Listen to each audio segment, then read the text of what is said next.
Saya akan menjelaskan video pertama tentang zaman Kofun. Kohlin atau gundukan kuburan besar zaman Jepang kuno sudah ada sebelum zaman Yayoi. Awalnya orang hanya menggali dari gundukan bukit, namun karena sulit mencari gundukan yang bagus, mereka mulai membuat gundukan sendiri. Bentuk dari objek Kofun ini serupa. Kofun adalah simbol makam mereka. Jenis ini menyebar dengan cepat dan menunjukkan adanya kekuatan besar di balik itu. Klan Yamato adalah salah satu dari sekian banyak klan yang bersaing untuk mendapatkan kekuasaan. Yamato adalah konfederasi klan yang longgar. Yang dimana klan Yamato berkuasa sebagai puncak, sedangkan klan yang lainnya sebagai bawahan. Sedangkan Kofun adalah sebagai simbol keanggotaan klub. Kenapa Kofun dianggap sebagai simbol kekuasaan? Karena ada salah satu makam Kaisar Nintoku panjangnya 821 meter dengan waktu pengerjaan selama 20 tahun.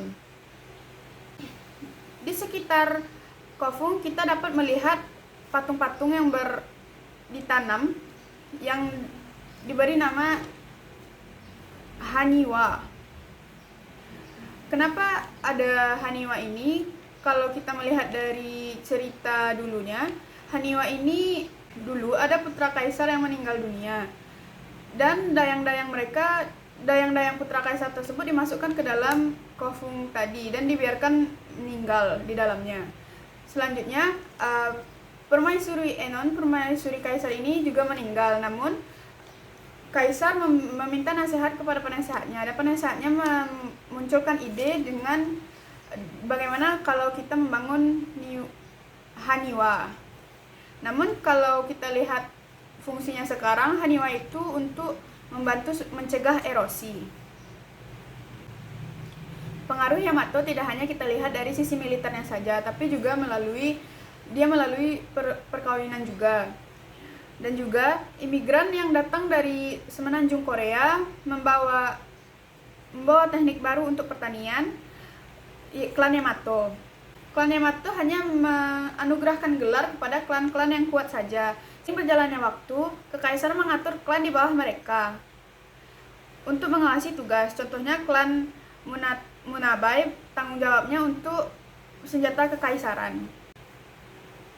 Selanjutnya, untuk video kedua yaitu kehidupan zaman Kofun.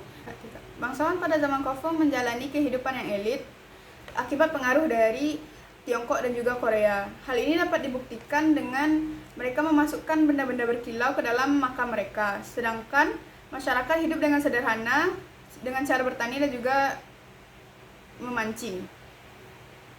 Jelata memiliki proyek irigasi besar-besaran yang mengakibatkan ledakan pertanian.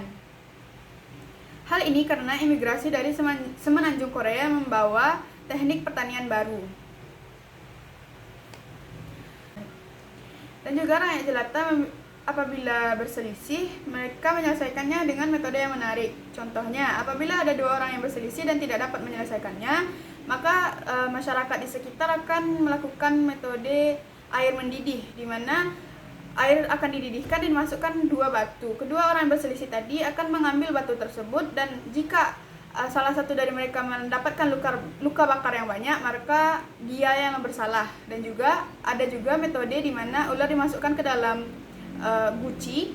Apabila orang tidak bersalah, maka ular tersebut tidak akan menggigit orang tersebut. Penguasaan Yamato tidak hanya lagi di pemujaan kami saja, sudah beralih ke arah sekuler dan militer. Namun pemujaan kami ini tidak ditinggalkan. Bahkan klan Yamato mengangkat Dewi Amaterasu sebagai kami di atas dari kami-kami komunitas. Komunitas menyetujui bahwa Dewi Amaterasu bisa diletakkan di atas kami-kami mereka. Bahkan klan Yamato mengirim petugas untuk memeriksa komunitas untuk berdoa dan juga menyucikan agama. Namun pada masa ini mereka tidak lagi menyucikan agama dengan membunuh rusa. namun mereka menukarnya dengan buah-buahan karena mereka menganggap bahwa darah itu tidak lagi murni. Selanjutnya saya akan menjelaskan video ketiga, yaitu masuknya pengaruh Cina ke Jepang. Kekacauan perang di Tiongkok berdampak kepada Asia Timur, termasuk juga Jepang. Namun bagi orang di semenanjung Korea, mereka mengambil momen ini untuk membuat kerajaan sendiri. Di bagian utara ada Koguryo dan di bagian selatan ada Silla dan juga Pekche.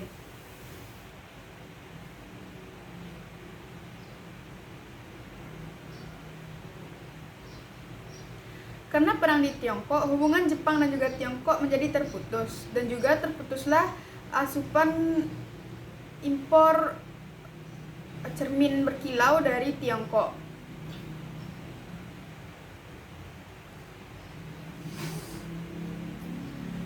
Jepang sebenarnya bisa atau mampu membuat cermin sendiri, namun Jepang masih terkendala dengan jumlah besi yang ia miliki. Maka Jepang menjalin hubungan dengan kerajaan Pekche dari semenanjung Korea. Dan Yamato dengan Pekche ini memiliki keuntungan di dua belah pihak.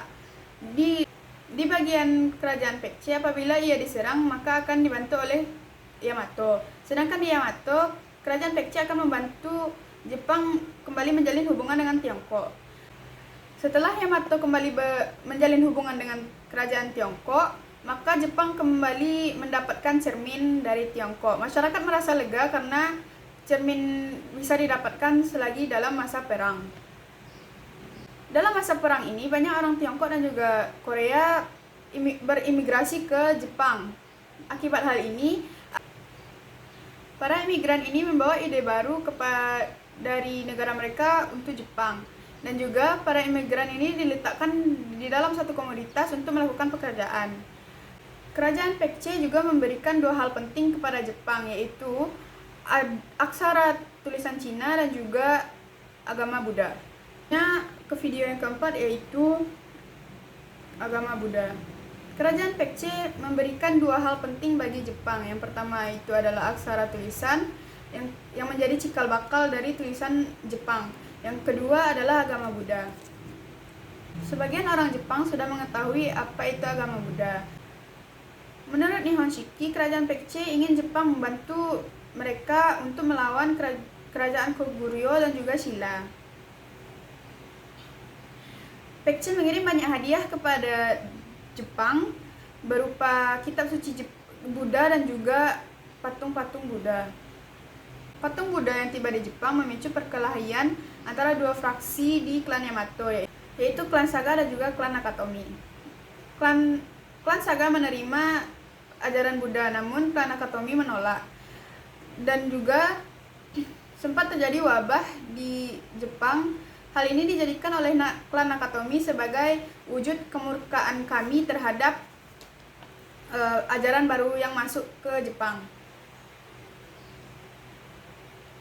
Akibat hal tersebut, Kaisar Yamato membuang patung Buddha tadi ke sungai. Suatu hari, klan Saga berbaris dan menuju kepada klan Mono. Klan Saga menghabiskan seluruh klan Mono dan juga membantai kepala klannya. Akibat hal tersebut, Kaisar Yamato menerima agama Buddha sebagai agama di Jepang. Selanjutnya video kelima, yaitu tentang Pangeran Shotoku. Klan Saga mendominasi kekuasaan di istana, bahkan klan Saga berhak memilih siapa yang akan menjadi kaisar. Saga juga menempatkan keponakannya di atas tahta kekaisaran. Yang keponakannya tersebut bernama Shotoku Katashi. Sedangkan keluarga Yamato kehilangan kendali terhadap kekuasaan istana. Sedangkan klan Saga sibuk mempertahankan kekuasaan di luar istana. Bahkan dikarenakan hal tersebut, banyak klan yang menolak membayar pajak. Akibat hal tersebut, Pangeran Shotoku mencari cara agar menyelesaikan masalah tersebut. Pangeran Shotoku beranggapan ada dua masalah. Yang pertama yaitu posisi kaisar yang tidak memiliki otoritas yang cukup. Akibatnya Pangeran Shotoku melakukan reformasi untuk memperkuat otoritas kaisar. Mereka ingin meniru Tiongkok yang dimana Tiongkok bersatu di bawah kepemimpinan dinasti Sui. Pangeran Shotoku dan juga permaisurinya mengirim utusan ke Tiongkok dan membacakan dari anak kecil surga di matahari terbit ke anak surga di matahari terbenam. Hal ini membuat Kaisar Tiongkok jengkel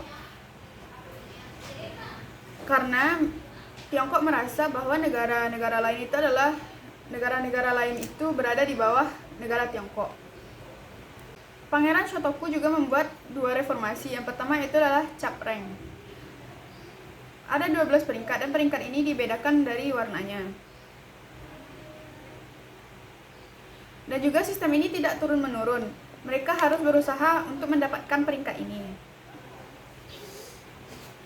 Pangeran Shotoku meninggal setelah 30 tahun menjabat sebagai bupati. Ketika ia meninggal, rakyat jelata banyak yang merasa kehilangan. Bahkan mereka mengatakan bulan dan matahari kehilangan cahayanya. Dan juga Pangeran Shotoku dianggap sebagai Bapak Buddha Jepang. Saya akan menjelaskan video terakhir bagaimana agama Buddha masuk ke Jepang. Hal yang datang dari Tiongkok dan juga Korea adalah agama Buddha, dimulai pada periode Asuka. Perlu dicatat bahwa Jepang tidak hanya menerima budaya Tiongkok dan juga Korea, namun mereka juga menyesuaikan dengan kebudayaan lokal. Nihon Shiki mengklaim bahwa Raja Pekce yang membawa agama Buddha ke dalam Jepang. Hal ini sama dengan video yang kelima tadi. Kita lanjut ke reformasi Taika. Reformasi Taika yang membuka era baru bagi kepercayaan di Jepang dan juga pengaruh Tiongkok seperti filsafat sosial Tiongkok. Filsafat sosial Tiongkok seperti Konfusianisme di Jepang. Negara bagian baru di Jepang mendirikan ibu kotanya di Nara. Selama periode Nara, agama Buddha berkembang pesat di bawah dukungan bangsawan di wilayah tersebut. Keunikan sifat Buddha di Jepang adanya 6 aliran pemikiran Buddhis dan juga adanya 7 kuil agung di kota selatan Nara. Setelah periode Nara, kita masuk ke periode Heian. Periode Heian ini dianggap sebagai periode puncak kejayaan kebudayaan Jepang klasik. Dan juga periode Heian ini dikenal sebagai periode kebudayaan perempuan.